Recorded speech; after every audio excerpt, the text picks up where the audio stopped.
Well, morning, fellow zombies. Are we alive yet? Are we awake yet? It's only about 15 before 7 o'clock in the morning, West Coast time, Tuesday the 30th, 2025. And you guys are probably wondering what the hell's going on with me still. Transportation still sucks out here. Can't get out there and come back in one damn day to take care of something that's totally going to be killing me. And really shelling it out for dog sitting, especially if they happen to see this particular place to sit. They're not going to like it because this particular place is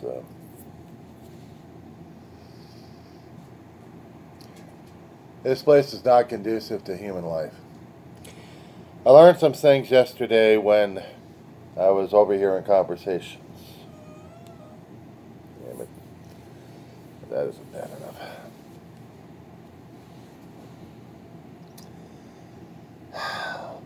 The owner is not going to supply any funding for this building. Hadn't done so since January and did a show thing with the complex. Given enough to get a little bit of bug spraying, but after that, forget it. Excuse me, I gotta get she must be obeyed.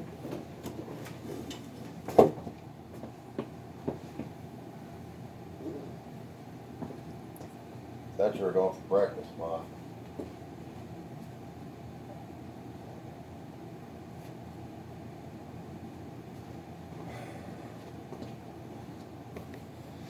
The complex ownership doesn't care about the complex. They got many other properties they're worrying about and not ours.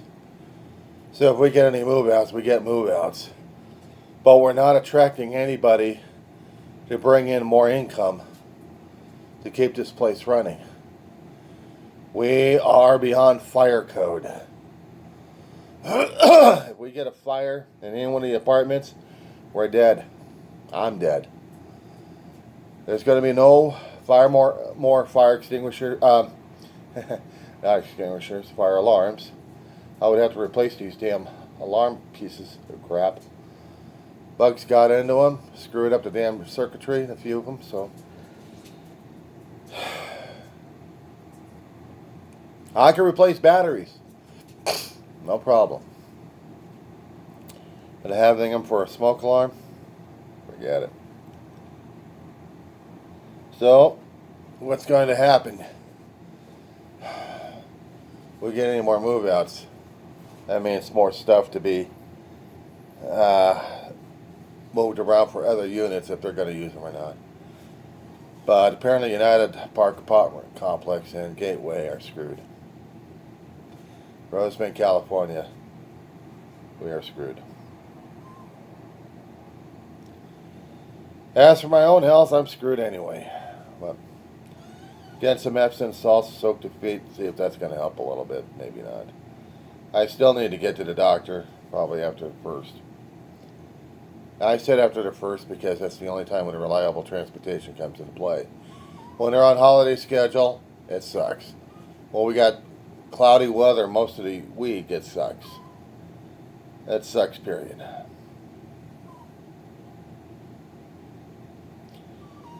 Other than that, I'm still mobile, I'm still able, and I'm dealing with a dog that's having more issues than anything else I could deal with. Excuse me. Ma, I'm not gonna eat breakfast. We'll take that up. I know you're gonna be belly aching, Ma. You're gonna be belly aching.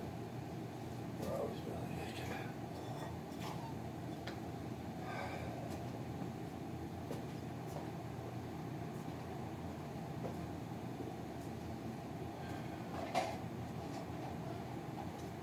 Things I have to deal with.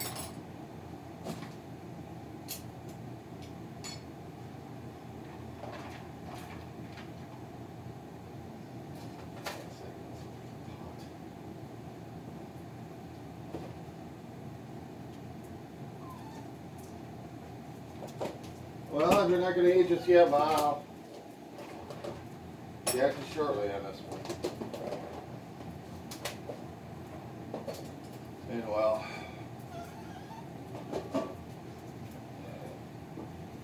there. Yeah, I hear you. I hear you.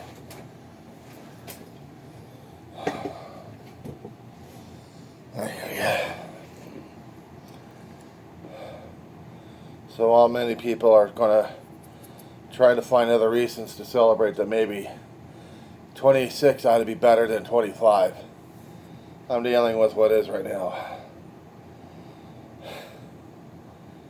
Am I scared to death? A long time ago I feared it. I hated it. I hated it. Everything. Spiritual turn down. Wake up to pain. Wake up to misery. And then deal with the anger all the damn time. Spirituality sucked throughout my life. Somebody may be still watching over me, still loving my ass. And I never understood and realized why I hated them so much. Them, him, whoever was keeping my ass alive wanted me to do things just to live.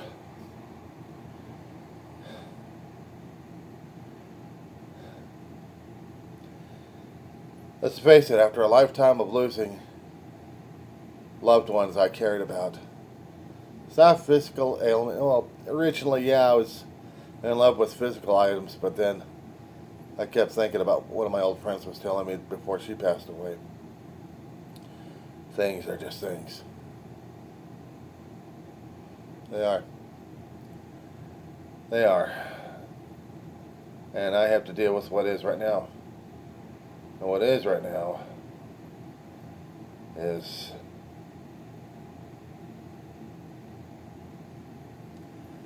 I'm dealing with failing health.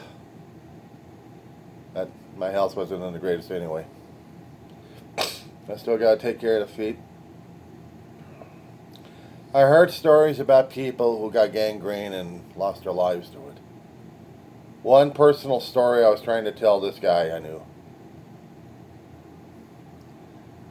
I had a friend that I'd met through the food giveaway programs we had, weekly and the monthly that they had going on.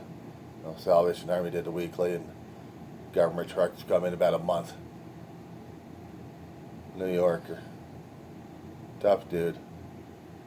He was walking around with a walker, cane first, then walker, then wheelchair, and then passed away, all within a year. And during that time, they kept trying to amputate. Kept pushing the poison further into his body until it killed him. So tell me something I don't already know about the damn shit. I kept wondering if I was going to be dying one way or another.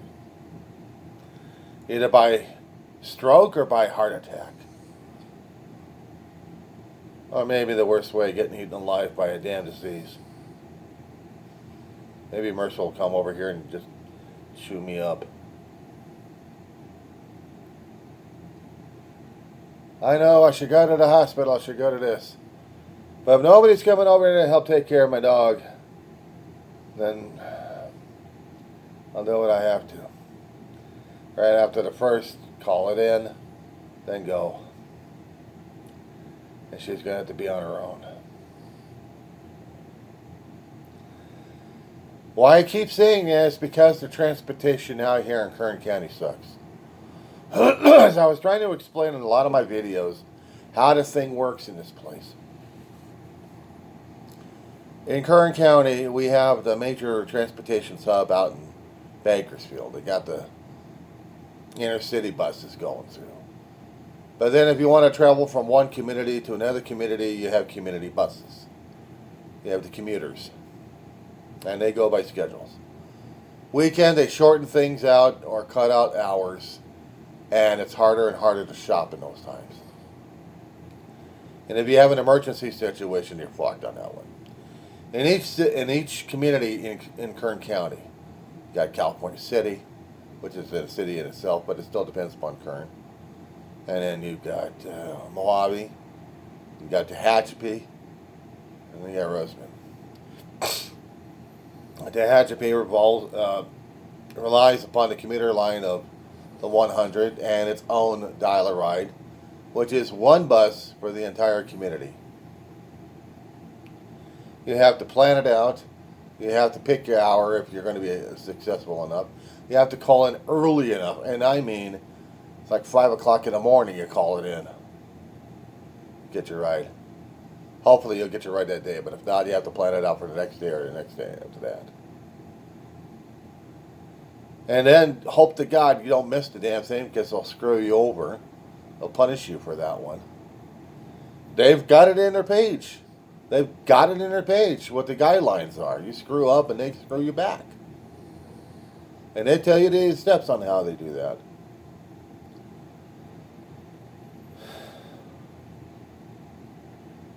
They got the Route 100 coming from Bakersfield to Tehachapi, into Mojave, and then through Rosamond, and then into Lancaster, ending.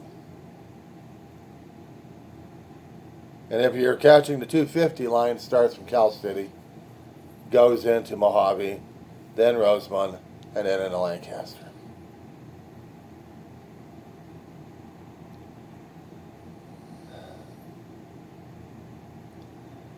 If you catch them, you can get your day shopping or day things done and come back home if you can. But if it's an emergency situation and you need to get a bus home, you're stuck in Lancaster.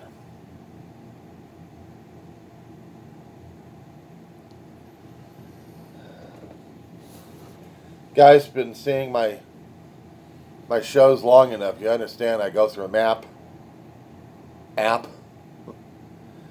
and navigate your way on what's going on. Current Transit has their own site that you can download the PDF files for the schedules and maps that go into Lancaster, California, and anywhere else for that matter.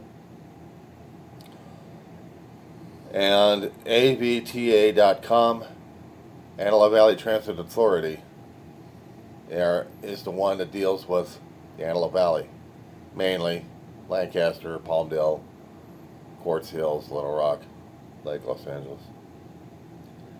And they'll have the routes on a map where they're going, as well as the schedules. I've been a bus rider all my life. Yeah, I've been a navigator with my brother when we were driving and we were a lot younger. He was driving mostly. I stayed off the damn wheel. He driving. But I had to navigate my way everywhere. And even when I was taking the buses at the time, when they actually had paper transfers. They had a Rapid Transit District, which morphed into Metropolitan Transit Authority for Los Angeles County and LA City. And dealing with Orange County as well a little bit.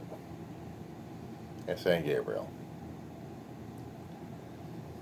But I learned those lessons a long time ago when I was going on the buses and learning time schedules. What time, which one's coming through, which one's not. Also depending upon the markers that they actually had them at the bus stops.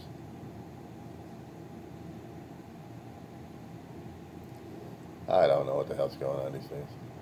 Now everything's on a map app or a PDF file. They all change left and right. So I don't know what the hell I'm supposed to do, to tell you the truth. Honest to God, I don't know. Because it pisses me off and I have zero clue what the hell I'm doing.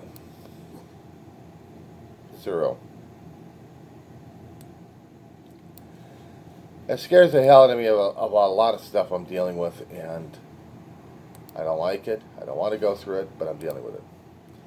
I get out here to Antelope Valley. I was trying to get used to Antelope Valley stuff until everything else goes hell in a handbasket. But I'm out here in Rosamond, in Kern County hell. So if this is going to be helping me, I don't know. If it does, maybe I'm lucky. If not, I'm screwed. But ideal.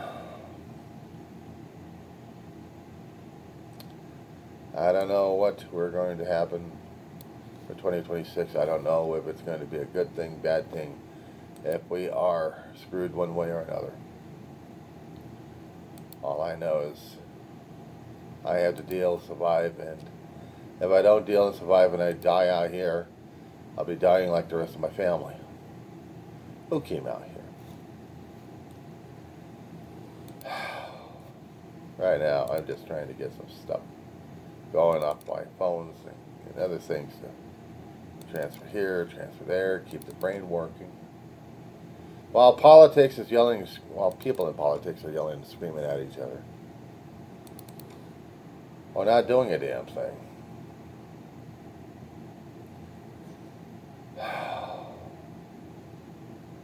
So apparently we've got breaking news that I missed up on. They royally declared war in Venezuela. Drone Now, strikes. we're told that this facility was vacant at the time that it was hit by the CIA drone strike, Ah. meaning that there were no casualties on board. One source describing this attack as successful in the sense that it did destroy the facility and the boats that were located there, but at the same time saying that the strike itself is largely symbolic in that there are several different ports that are used by drug traffickers in Venezuela to push those drugs around the world. Bullshit. And so, destroying this one facility may not make a significant impact in stemming the overall flow of drugs, but still, as you mentioned, this does mark a significant escalation in that pressure campaign against Venezuelan leader Nicolas Maduro, and it'll be interesting to see how Maduro responds to these revelations. Sources noting that after this strike was carried out by the CIA, really there was no indication that anyone inside Venezuela was even aware that it had happened. So now that Donald Trump has been discussing or alluding to this strike publicly and given this reporting today, we're going to be watching to see how Nicolas Maduro responds and ultimately what the Trump administration decides to do if he does not bend to the pressure that they're currently applying. All right, Zach Cohn, thanks to you and our other reporters for breaking this exclusive reporting. I want to go right now to CNN's Kevin Liptak. He's traveling with President